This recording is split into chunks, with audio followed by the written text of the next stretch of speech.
Jammu and కాశ్మీర్లోని 9th June 2024లోని ఒక బస్సులోని terrorist attack ఒకటి అయ్యింది. అయితే ఈ అటాక్ లోని బస్సు యొక్క సిబ్బంది మరియు బస్సు డ్రైవర్ తమ ప్రాణాలను త్యాగం చేసి 40 మంది ప్రాణాలను కాపాడారు.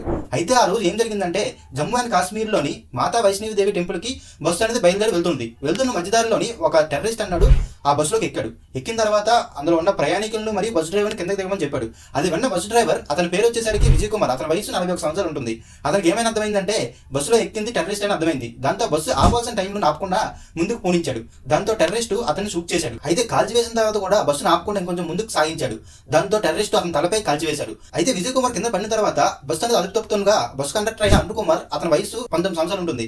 అతను వెళ్ళి హ్యాండిల్ చేసే టైంలోనే అతను కూడా 4-5 బుల్లెట్లతో కాల్చాడు. దాంతో బస్సు అనేది లోయలో పడిపోయింది. లోయలో పడిన తర్వాత 9 మంది వరకు చనిపోయారు.